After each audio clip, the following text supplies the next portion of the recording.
La peur de l'échec est parfois si grande qu'elle nous fige, voire nous englue dans un quotidien qui ne nous anime pas.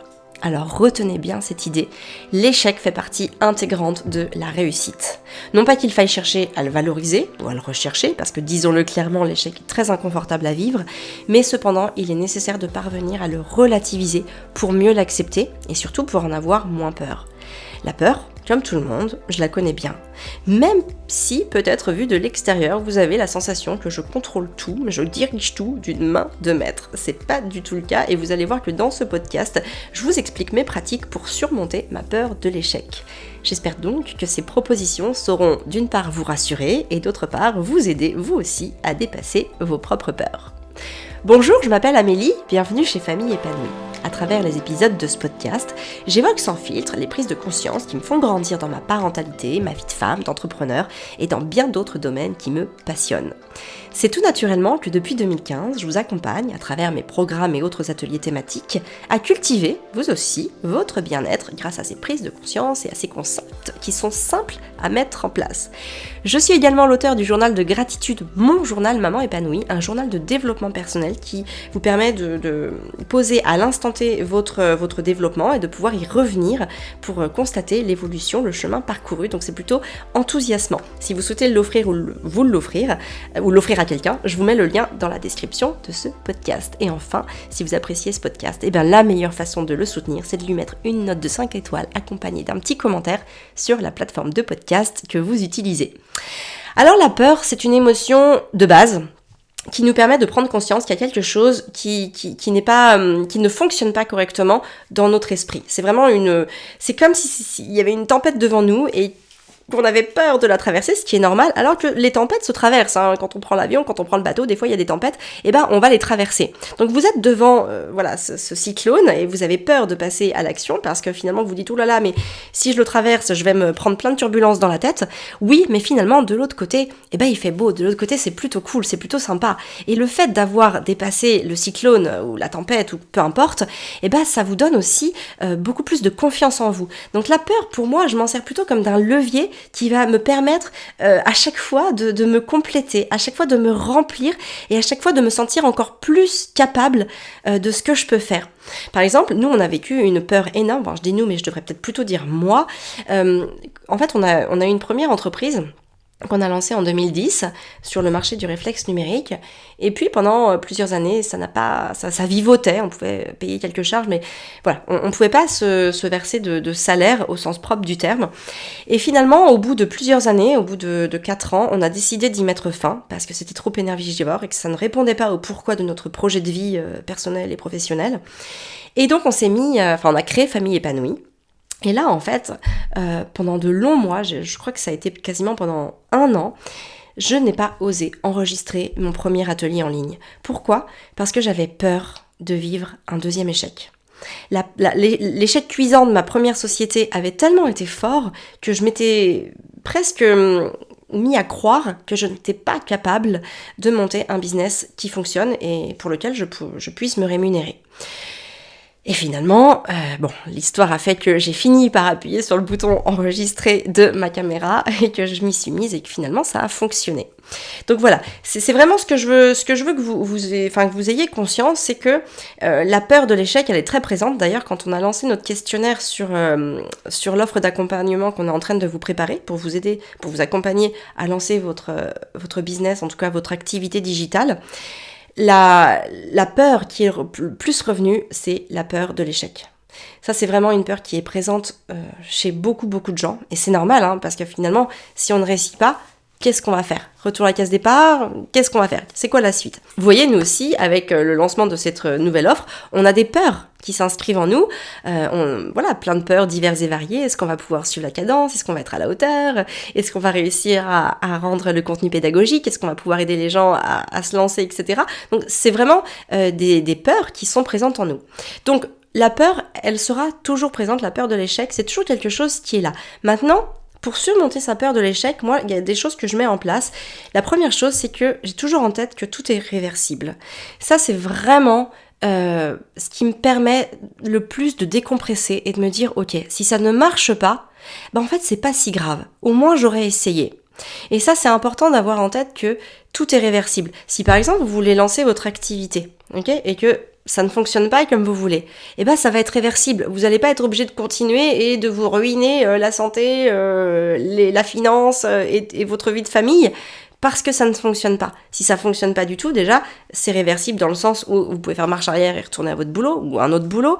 Et puis c'est aussi réversible dans le sens où des fois on prend pas la bonne direction, mais c'est pas grave, on peut toujours en changer.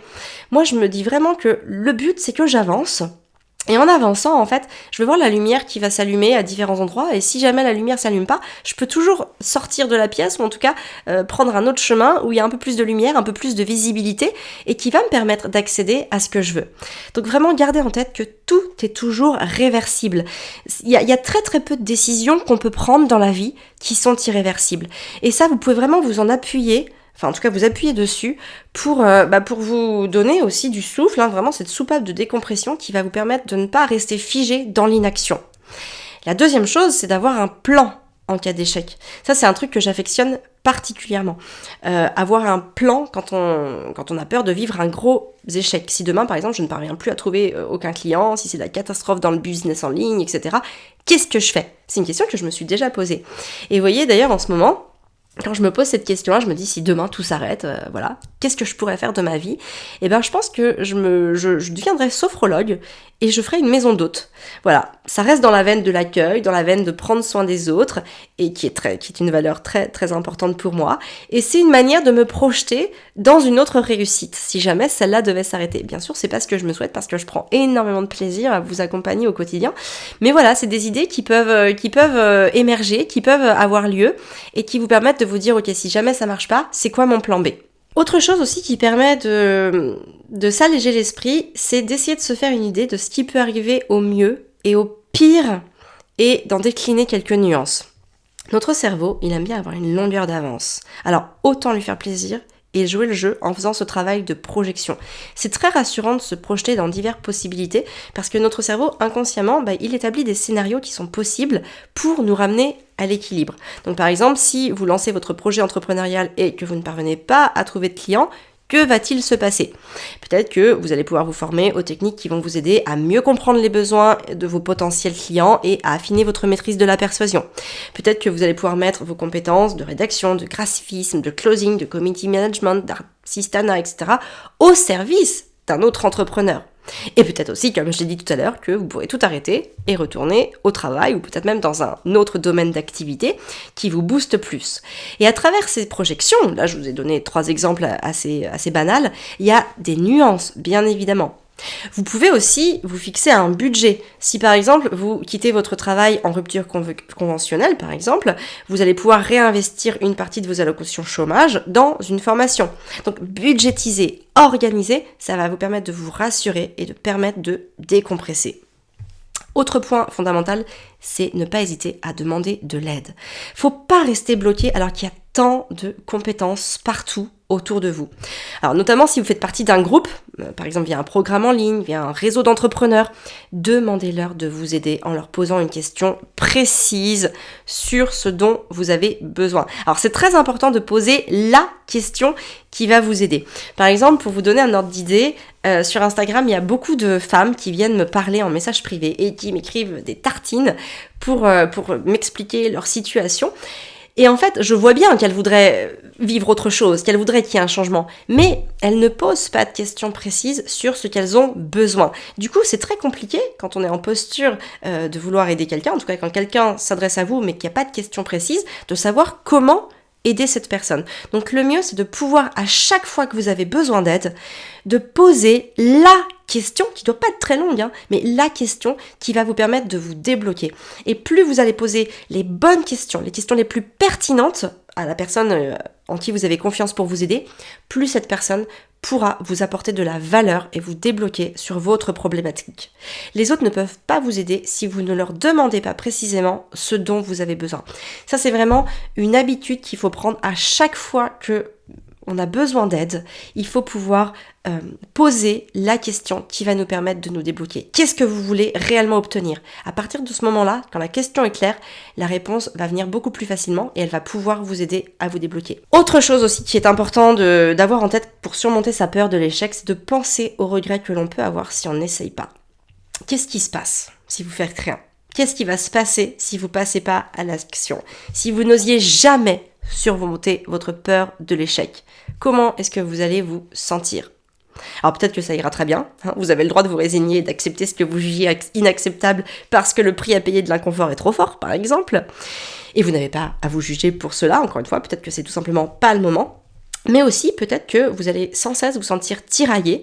Alors là, peut-être que vous avez votre chance à tenter et justement de vous dire, ok, c'est le moment que je me lance parce que ce que je vis actuellement, c'est plus acceptable, j'en peux plus, c'est pas la vie qui me fait rêver, c'est pas la vie qui me fait vibrer et j'ai besoin d'autre chose à ce stade-là de ma vie. Donc dans ce cas-là, vraiment, essayez d'imaginer les regrets que vous pourriez avoir à ne pas tenter ce qui vous fait vibrer au fond de vous. Ça, c'est aussi un très bon carburant pour passer à l'action et pour se dépasser, et notamment sa peur de l'échec. Et enfin, 5e chose à faire pour surmonter sa peur de l'échec, et que moi je fais énormément, c'est que je me rassure grâce à des objectifs atteignables. C'est-à-dire qu'il faut définir des paliers de sécurité. C'est comme un peu dans un jeu vidéo, vous savez, on va bloquer des paliers, comme ça on sait qu'on va pas retourner en dessous. C'est un peu ça l'idée, c'est-à-dire que à chaque fois que vous allez atteindre un palier de sécurité, ça va vous booster, ça va vous énergiser. Par exemple, là on est actuellement en train de préparer donc une offre pour vous accompagner à lancer votre activité digitale. C'est challengeant de partir vers un autre sujet parce que jusqu'à présent ça avait toujours été la parentalité. Mais finalement, on se rend compte qu'on a énormément à apporter aux personnes qui veulent se lancer dans un projet entrepreneurial. Pourquoi ? Parce que ce projet entrepreneurial a été énormément générateur d'épanouissement pour nous. C'est-à-dire que notre épanouissement, l'épanouissement de notre famille, il passe aussi par cette dimension professionnelle. Et qu'aujourd'hui, on est très lucide sur le fait que si on devait tous les deux être salariés, alors que ça ne nous fait pas vibrer d'être salariés avec Fabien, notre épanouissement familial et personnel, donc, serait beaucoup moins grand.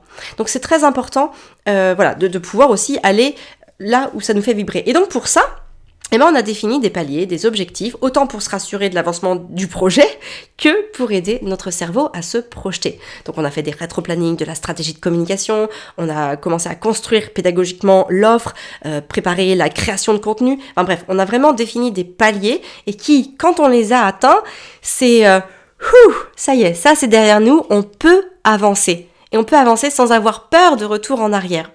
Donc vraiment, surmonter sa peur de l'échec, c'est quelque chose de très très important pour réussir tout simplement à passer à l'action.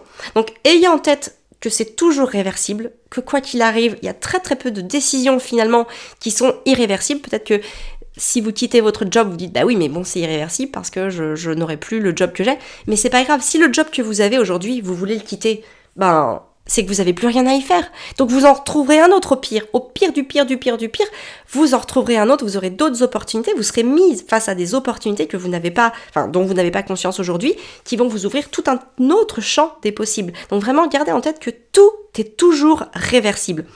Donc avoir un autre plan en cas d'échec, donc ça c'est important pour pouvoir se projeter. Notre cerveau il aime bien jouer la carte de la sécurité parce que notre cerveau c'est vraiment un organe qui n'aime pas faire d'efforts. Le cerveau va toujours vous commanditer de faire le moins d'efforts possible pour passer d'une situation A à une situation B.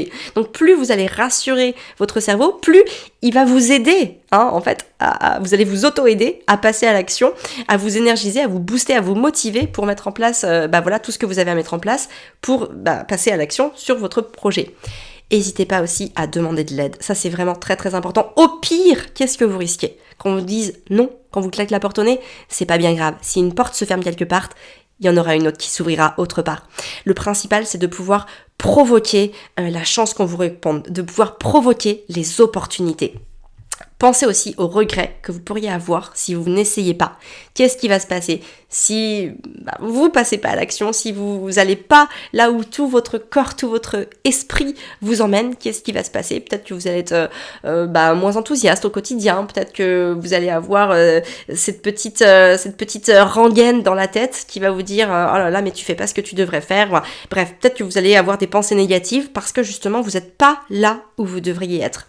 Et puis bien sûr, vous rassurer grâce à des objectifs atteignables. Ça permet vraiment, vous voyez, c'est comme si on vous disait demain, vous allez monter l'Everest. Ça peut vous paraître compliqué comme ça de monter l'Everest, mais en réalité, il y a tout un plan d'action à mettre en place pour pouvoir gravir l'Everest. Et c'est un peu la même métaphore dans votre business à vous. Peut-être qu'aujourd'hui, vous voyez le point culminant de là où vous voulez arriver, mais en réalité, il y a plein d'autres actions qui sont à mettre en place au quotidien pour pouvoir parvenir à ce point culminant. Et ça, en fait, d'en avoir conscience, de pouvoir les déceler, les identifier et de se projeter à l'intérieur de ces étapes, ça va vous rendre le projet accessible et réalisable, tout simplement.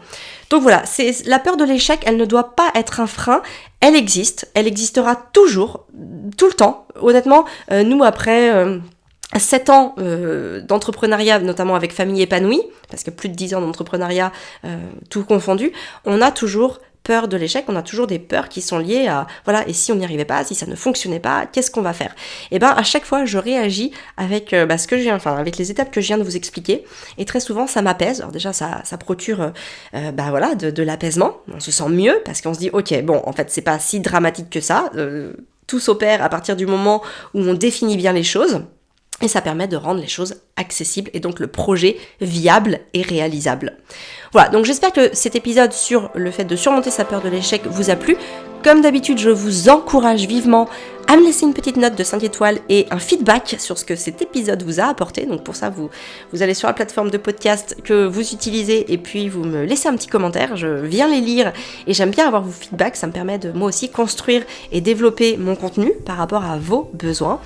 Et voilà, j'ai envie de vous dire à la semaine prochaine. D'ici là, prenez soin de vous pour pouvoir prendre soin de ceux que vous aimez.